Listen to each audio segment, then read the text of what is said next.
All right, so some guy's supposed to be coming to look at this. I told him $1,300 is my lowest offer, my bottom dollar. So we'll see if he takes it. This may be the last time you see this bike. This will be the first flip bike I've flipped that's not running. That's just gonna be a parts bike. So we'll see what happens here. Stay tuned.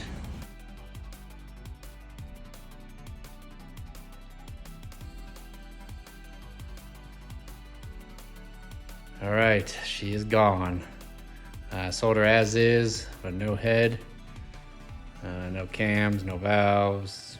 So basically that's all I really need, besides some minor other stuff. It's gonna need a water pump, it's gonna need a chain. I would definitely, if they're smart, they'll put a timing chain on it. I don't know if they'll do that, but yeah, they drove a couple hours to get here. I think she said she came from Casa Grande, Arizona. So I think that's like an hour and a half, maybe 2-hour drive. All right, so here's the damage on this thing. Let's see if I can find a good spot to mount this light. So these are the caps. Off one side, what is that? Let's see. The intake side there. I don't know why I flipped it over. I could just look there, but you can see they're clearly gone. This is probably the best one out of all of them, but it's still got some roughness to it. I can catch my finger right there on that little lip there. This one was totally melted. Totally melted back here. And it's fairly smooth, but it's definitely toast. This one was the worst of them all. These big chunks weren't there. This is from me chipping away at this part, trying to get to, the caps here, so I can get the shims out and just throw them in my collection. Turn it around here. But I mean, you can see the damage to that. I mean, I wasn't scraping up here, just right around here. So it's pretty foobarred. And then this one here, I mean, that's actually raised up right there. And this one's pretty much gone. So yeah, I mean, I'm gonna take the Dremel and get these off tomorrow, and then I'm gonna pull these valve springs out and the valves and the keepers, and I'm gonna keep all that, and then I'm gonna probably pull these studs out, and then this thing's going in the garbage because it's worthless. So, but that's the extent of the damage on this thing. And then I did notice, which side was it? That was the exhaust side. No, that was the intake side actually. Grab this light. Take a look in there. You can see you see all that rust down there on that valve. Let me get a better light.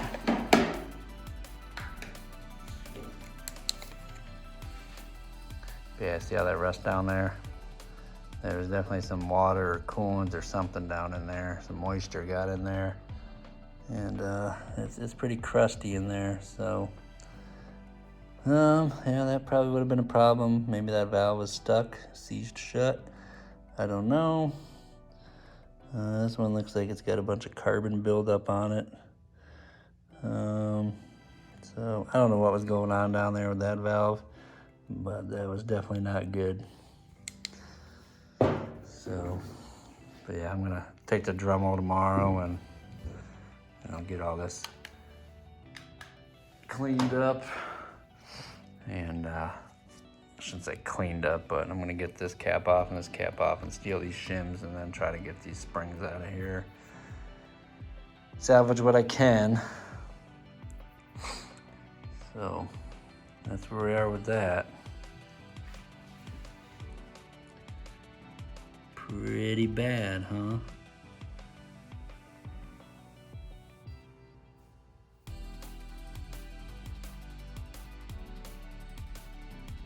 Yeah, that just amazes me how bad that one is there. And then that one there, that one's pretty. Let's see if I get a side profile of that. Yeah, I mean you can see that it's pretty bad.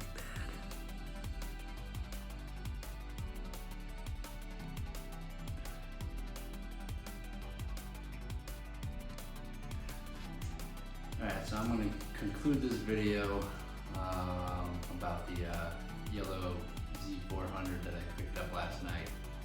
It was a 2005. I knew going into it that it needed a new head. Said it needed a new head, new cam, and didn't run. So I went and looked at it. It definitely did not run. I took the cover off the crank and tried to turn it over. It did turn over just about halfway and then it bound up.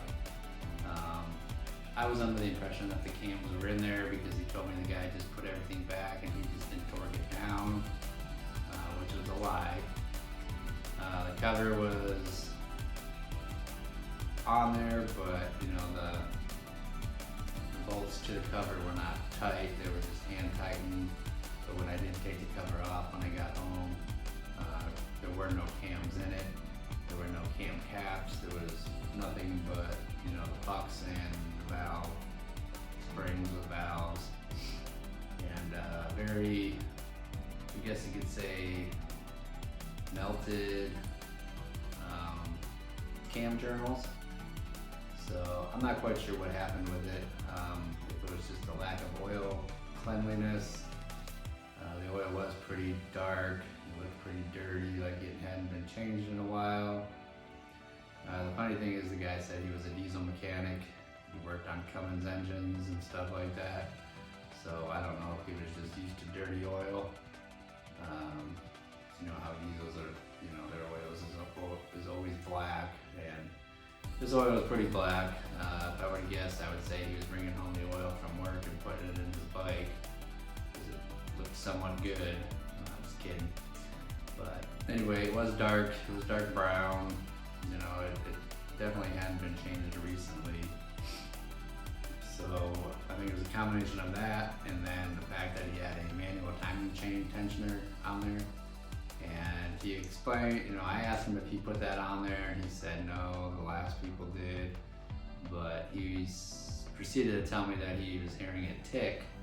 You know, and any good, you know, LTZ owner knows that it's time for a timing chain. So he decided just to crank it down till it stopped ticking. And my guess is he cranked it down so much that, you know, he put so much chain tension on those cams that they probably were pulling down real hard the whole time and just burnt that. You know, it got hot in there and it just burnt it up.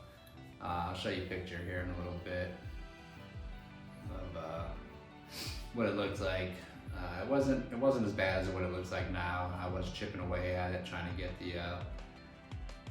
the pucks out of there so I could get to the shims, because I want to grab those shims out of there just to add to my kit, so I have some extra shims. I was using a screwdriver to kind of break off the metal or the aluminum. That's how melted they were. I mean, they were melted so bad that it, you know, came over the pucks. So I'll show you here in a little bit, but I'm not sure what happened up there. I can only imagine it was the oil and the timing chain tensioner screwed it all up for him. He said he brought it to a mechanic, and the mechanic tore it apart and told him it needed new cams and a new head. So I don't know if there's any truth to that. I'm guessing he did it himself. If I was to strongly believe, you know, anything he said, I would put money that he did it himself, because he didn't seem very I guess honest, you could say. There were some other things wrong with the bike. It needed a water pump. You know, I showed him it was leaking. You know, I wiped my finger under the bottom of the pump there, and right away it was green. So, you know, I showed him it needed a new water pump. You know, it's gonna need a new timing chain.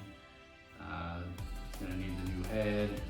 New head was like a remanufactured one was $12.50, or I'm sure I could find one on eBay for probably half the price, but you never know what you're getting with those.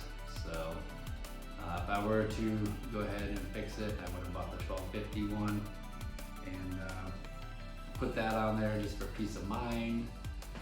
And needed a chain, needed front tires, needed some lug nuts, definitely needed an air filter. So all these things were just adding up in my mind. You know, when I go to look at bikes, sometimes I get, you know, like so excited that I just keep thinking about the price that I kind of overlook stuff. And, you know, I don't really add stuff up in my mind when I'm there because I'm kind of preoccupied. But I did know about the head, and that was the high dollar ticket right there. So I did get them down from $1,200 to $750 was the deal. And unfortunately, I didn't bring a 10 spot with me, so I ended up giving him $760.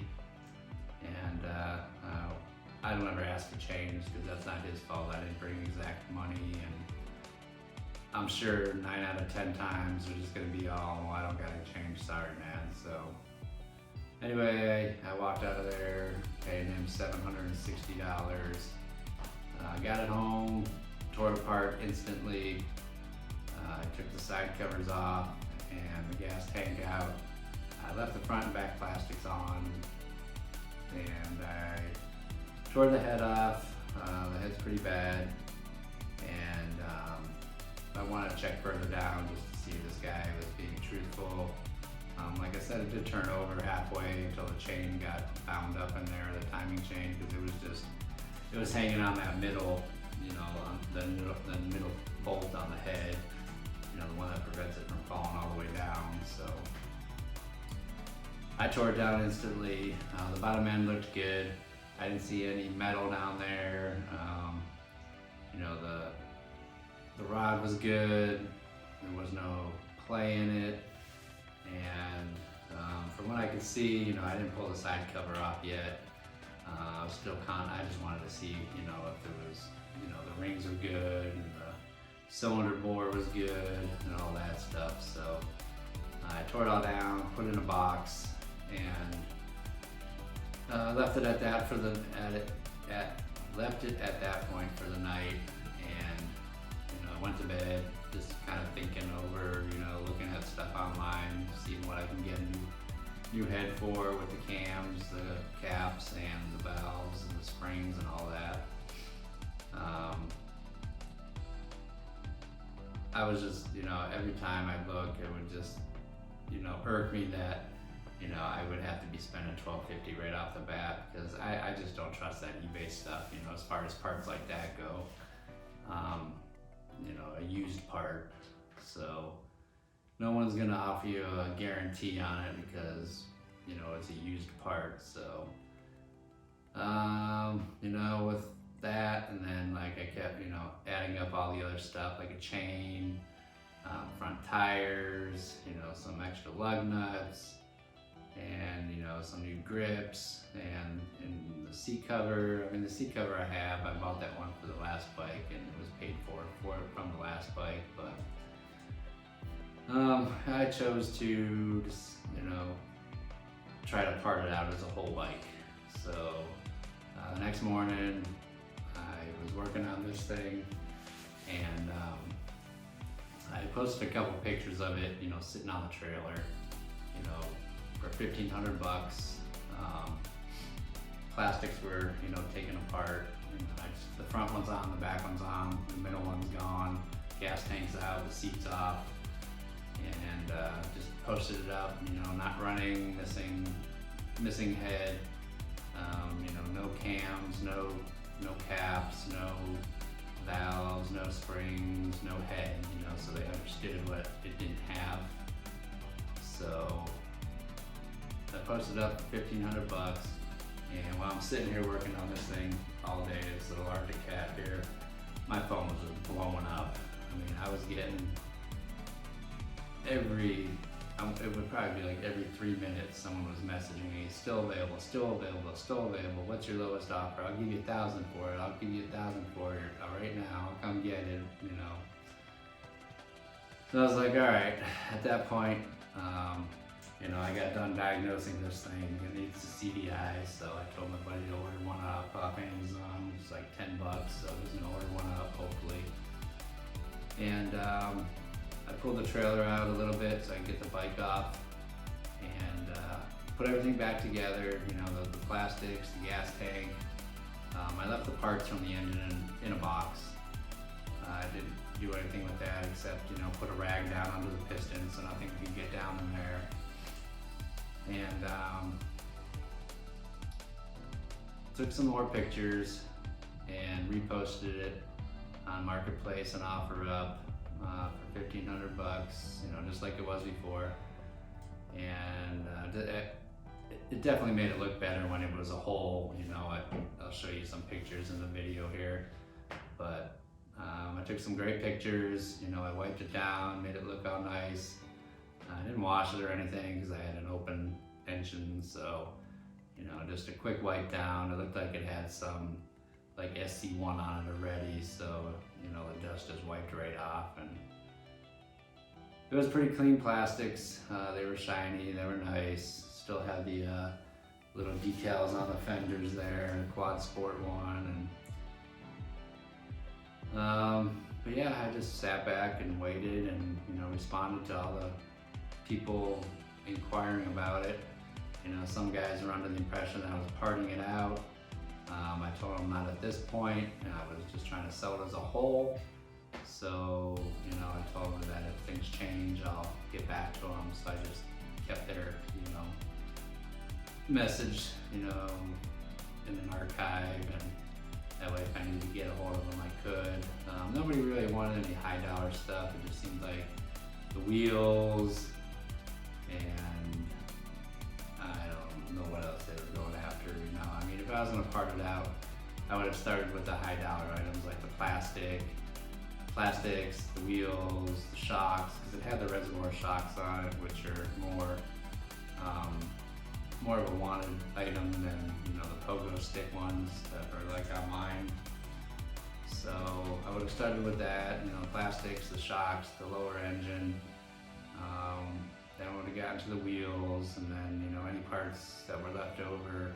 You know, I would want to recoup that $760 in the parts that I already, you know, the big ticket parts first. You know, I mean, selling, you know, a fan and a radiator for $100 bucks, you know, that's just kind of silly, you know. I mean, I would have started with the high dollar items first. And, you know, there was one guy interested in the plastics. He messaged me how much. I told him 500 bucks, and, you know, I don't understand these people when they message you and they don't check their message, you know, because you can see the little icon that comes up like on OfferUp and Marketplace and around Messenger. So I don't know. I told him 500 bucks. He never even looked at the message. So, but yeah, I did get a lot of inquiries about it. Some guy right off the bat in the morning told me, give me 800 bucks, and I was like, you know what, message me at 4. If it's still here, you know, there's a good chance I'll sell it to you, because I didn't know how much people were willing to pay for this. So $1,000 was what they were willing to pay, you know, as is. A non-running bike, parts in the box, and no head. So I really didn't want to go below 1,300 just so I can make a profit off of it. But, you know, the lady that did come by to grab it drove a few hours to get here with her kid, or 2 sons, I should say. And they came from Casa Grande, Arizona. I'm in New River, Arizona, so that was quite a drive for them. The mom was really nice, so you know, I cut her a deal, not 50 bucks off, because I'm sure that would have been gas money all the way home. So you know, they brought a truck with a trailer and came and got it. So I did make, I mean, in all honesty, it was $490 in profit. You know, if I had brought that 10 spout with me, that would have been at $500 profit. And it was kind of weird making $500 profit for being very destructive, I guess you could say, rather than reconstructive. So that's the first experience I had of flipping a bike that basically just tore down and put in a box, as opposed to fixing up and, you know, adding value to the bike. So anyway, yeah, I'm gonna start looking for another bike here to flip. If I can find one, I'm not gonna be buying, you know, I probably won't do this again. You know, find a bike that needs a high dollar ticket right off the bat. So I'm kind of glad I went, but I'm kind of sad because it would have been a nice bike when I was all done, but I really didn't want to put the money into it. So I just opted to do what I did, and that was flip it as is, and you know, that was the quickest flip I've ever done, I would say. I mean, I didn't even have the bike, you know, 48 hours. I bought it last night about, I'd say it was probably about 5 p.m. last night, and then I sold it right about 6 p.m., 7 p.m. tonight, the next day. So that was a quick flip. It was just a turn and burn. Hopefully I can find another bike to flip here soon. You know, the wife, I told her what I was doing. She was kind of like, what? And I was like, well, I mean, if I can make some money right off the bat, wouldn't that be good? And she's like, well, I'm not complaining, I'm just kind of shocked. So, but I mean, you bring home, you know, 500 bucks. 500 bucks is 500 bucks.